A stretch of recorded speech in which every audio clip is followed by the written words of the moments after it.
Good morning. Good morning. Sa pangalan po ng dakilang Panginoong Jesucristo, isang mapagpalang umaga sa bawat isa. Andito po tayo sa pagpapatuloy ng gawain kung saan meron tayong aralin o sitas, yung tinatawag na tema na dapat nating pag-aralan, pakinggan, at ito'y gawin nating isang bagay na mahalaga sa ating buhay upang magturo sa atin kung ano ang dapat nating lakaran. Ang una pong aralin ay po sa Ebanghelyo ni Apostol San Juan, Kapitulo 11, versikulo 45 hanggang 56. Sabi po dito, marami nga sa mga Hudyo ang nagsiparoon kay Maria at nakakita ng ginawa niya ay nagsisampalataya sa kanya. Datapwat ang ilang sa kanila ay nagsiparoon sa mga Pariseo at sinaysay sa kanila ang mga bagay na ginawa ni Jesus. Ngayon po, kung makapansin natin dito, ang paksa dito, si Maria, ang ating dakilang Panginoon, si Jesus, at yung mga Hudyo. Pero po, yung mga Hudyo, nahati siya sa ilang paksyon. Kumbaga, yung iba, nagsisampalataya. Ang iba naman, nagpusyuso lang at nagibalita. Na siya naman, nagsiparoon sa mga Pariseo at nagsaysay ng mga nangyari. Sa makatuwid, dito pa lang sa bagay na ito, merong mga Hudyo na seryoso yung pananampalataya sa kabila ng kanilang nakita na ginawa ng ating dakilang Panginoon. Pero yung iba, ang purpose, magpusyoso at nakibalita at mag-report sa mga Pariseo. Ngayon po, ano po ba ang nakukuha natin aral dito sa mensahe ito? Ano ang sinabi ng ating dakilang Panginoon? Magsihayo kayo sa buong sanglibutan at gawin ninyong alagad ang lahat ng mga bansa. Ano ang suko o pagkasuko ng ating dakilang Panginoon sa kanyang mga alagad? Walang iba, ang mga tao ay pangaralan ng salita ng Diyos, ibahagi sa kanila upang masuntungan nila sa kanilang mga sarili ang tunay na pagsisisi. Sapagkat nararapat na ang lahat ng mga tao ay dapat maging alagad ng ating dakilang Panginoon. Ilagay natin sa ating kongregasyon o samahan. Tayo ba'y naparito sa katawagang bilang isang kapatiran namin o isang lingkod? Tayo ba'y naparito para ipulpil na dapat tuwing Sabado o Linggo man present ako? Na parang ang ginagawa lang natin ay pagiging isang member. Pero ang kaisipan natin, mga kapatid, hindi lang member, kundi kasama doon ang sacrifices o sakripisyo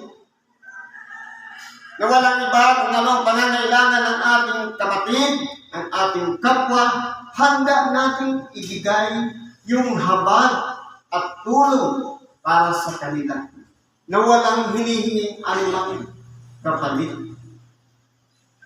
Kasi kung halimbawa, nandito po tayo bilang isang kapatiran lamang at walang pagpapahalaga bilang isang servant o lingkod sa ating kapwa, magiging useless po ang magiging kalagayan natin sa pagdako natin sa templo. Kaya kung mapapansin natin, merong mga totoo na sumampalataya sa mga nakita nilang tanda na ginawa ng ating dakilang Panginoon. At meron din nag-pusyuso lang. Kumbaga, merong seryoso at merong hindi seryoso sa pagganap ng kanilang mga tungkulin. Sa makatuwid, nangangailangan po, dapat maunawaan natin sa ating sarili na kaya po tayo'y nandito, nagsisimba, nakikinig ng Ebanghelyo, hindi lang bilang isang miyembro o ordinaryong kapatiran, kundi higit sa lahat po dito, dapat lalakipan natin ng paggawa.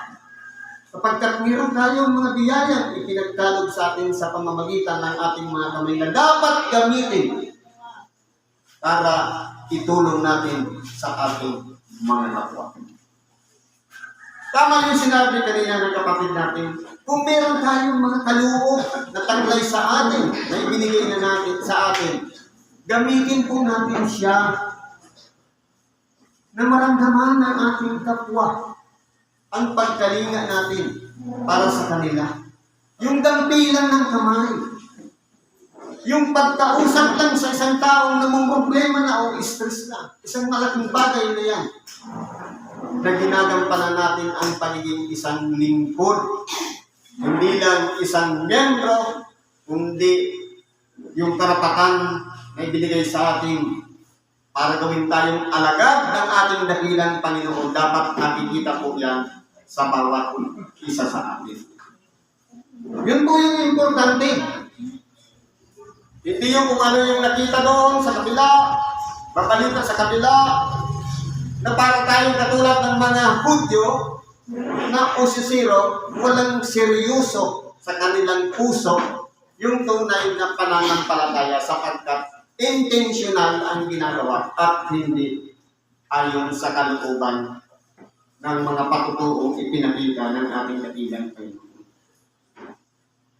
Ngayon, nangyari, ang mga pangulong saserdote nga at ang mga Pariseo ay nangagpulong. Siyempre, nakadetect sila ng balita. Automatic nag-meeting. Nagsibansabi, ano ang ginagawa natin? Parang nabuksan ng kanilang pag-isip. Kasi parang ginawa nilang ang ating dakilang parang tinik, parang harang sa kanilang mga ginagawa, plano.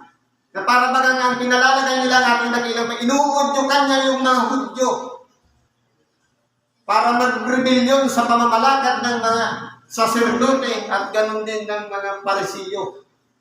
Kaya sila'y nagpulong-pulong.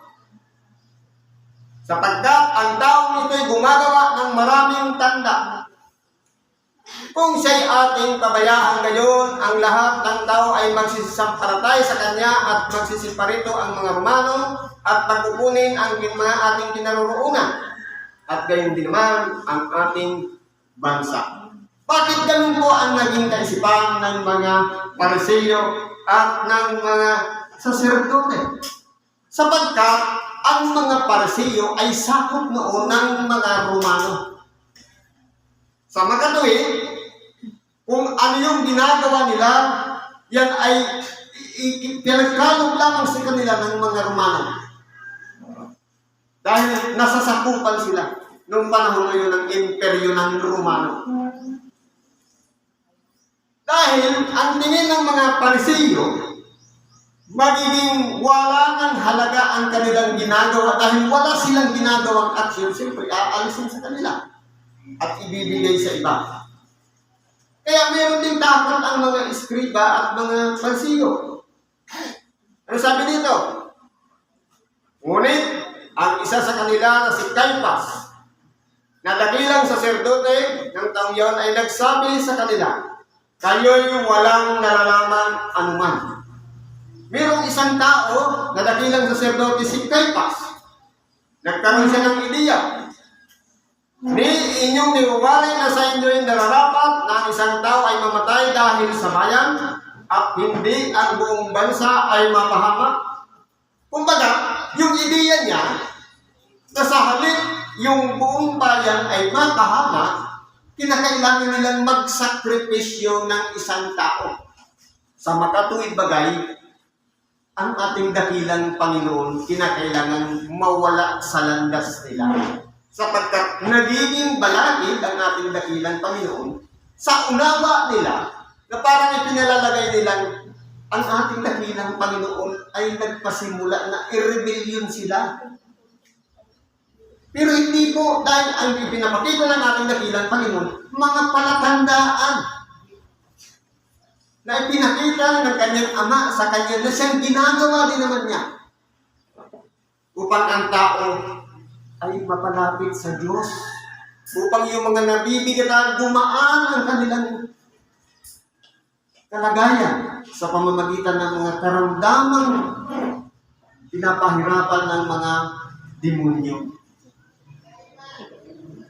Parang naging tinik yun dahil yung mga palatandaan ngayon, mas lalo ang nagpapatibay nang sa ganun ang mga tao ay sumunod sa ating dakilang Panginoon at hindi na sinusunod yung pamamaraan ng mga Parisiyo kung paano sila nagpapalakad. Kaya nangyayari, sa halip na sumunod sa mga Parisiyo, nadadivert niya yung mga tao, yung mga Hudyo, sa pagsunod dahil sa mga dakilang tanda na ipinapakita ng ating dakilang Panginoon. Ngayon, ang tanong, yung ideya ba ni Caiaphas ay nakabubuti? Sa paningin ng Diyos, mas nakatulong po siya. Bakit?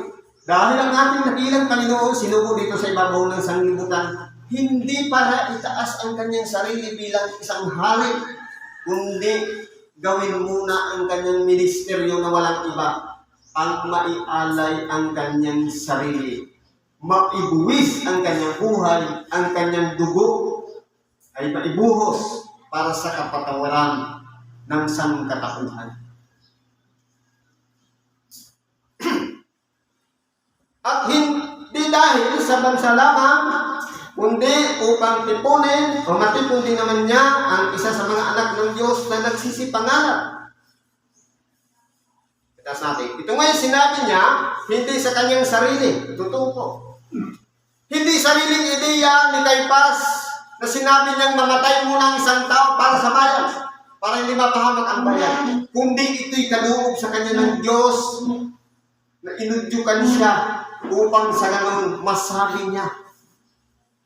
Parang napapalapit na tuloy yung kamatayan ng ating dakilang Panginoon. Hindi niya yung sariling ideya. Ginamit lang si Caiaphas para magkaroon din ng ideya yung mga nakikinig sa kanya, na nakapaligid sa kanyang kapwa Parisiyo, at ganoon din yung mga punong saserdote na walang iba. Dahil Pangulong saserdote si Caiaphas, siyempre i-respeto nila yung ideya na yun. Pero yun ay galing sa Diyos para magkaroon ng kaganapan. Ang pinaka-purpose talaga ng pagdating ng ating dakilang Panginoon sa mga Hudyo. Sabi dito, kundi palibasa ay dakilang saserdote ng taong yun ay hinulaan niya na si Jesus ay dapat mamatay dahil sa bansa. Sa makatuwid, naging daan pa si Caiaphas para sabihin niya at kumbaga, yun ay isang ideya na pinagkalog ng Diyos ni Caiaphas upang sa ganon, ang ating dakilang Panginoon talaga humantong doon sa kamatayan. Dahil may isang tao na doon na tao ang nagsasalita, si Caiaphas. Dahil marami sa kanyang nakinig, sabi dito, kaya mula ng araw na yon ay pinagsasanggunian nilang ipapatay siya. Ngayon, ano nangyari? Dahil sa ideyang yon, nagplano na ngayon yung mga matatanda ng bayan, yung mga Parisiyo, yung mga saserdote. Timing na lang ang hinihingi nila. Dahil, kumbaga nabuksan na ang kanilang pag-iisip. na sa halip mapahamak ang buong bansa, magsasakripisyo na lang sila ng isang tao. Walang iba ang ating dakilang Panginoon. Si Jesus ay hindi na naglalakad ng hayag sa gitna ng mga Hudyo. Hindi, naparoon doon sa lupa'y malapit sa ilang, sa isang bayan na tinatawag na Ephraim. At siya'y nanahan doon kasama ang mga alagad. Kaya ginawa po ng ating dakilang Panginoon, kasi meron pong tinatawag na tamang oras, tamang panahon. Sa English, right time.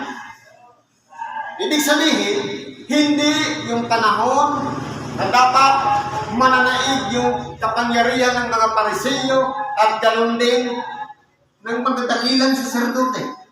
Kundi meron talagang inihanda ang Diyos na tamang panahon.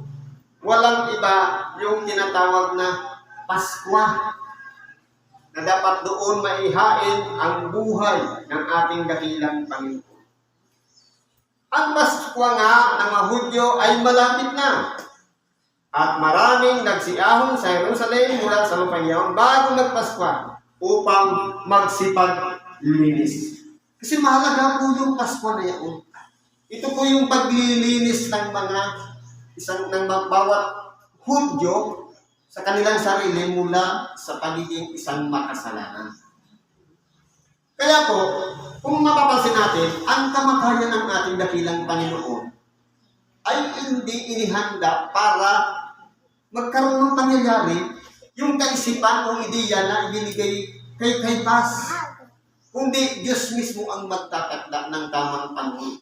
Walang iba, yung Paskwa ng paglilinis. Doon, inihanda ng Diyos ang ating dakilang Panginoon. Kaya anong ginawa nila? Ang nasa nila, dapat ang mangyari sa pinaghahanap na nila si Jesus at pinag-uusapan ng isa't isa samantalang nakakatayo sila sa templo. Anong akala ninyo na hindi pa siya paririto sa pista? Kumbaga nagmamadali sila.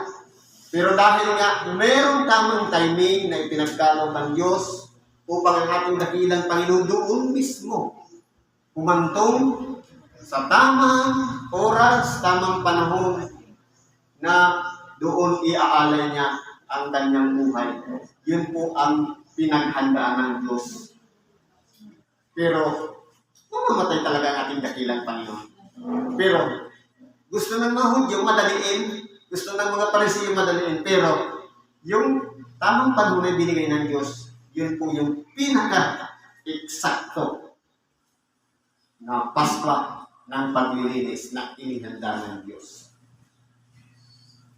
Siguro po, nandito na lang, pakikibagay natin sa oras na ito. Salamat sa Diyos at anuman po ang ating mga karaingan, pagkatiwala natin sa Diyos, sa ngalan ni Kristo Jesus. Salamat at mapaspalang umaga sa bawat isa.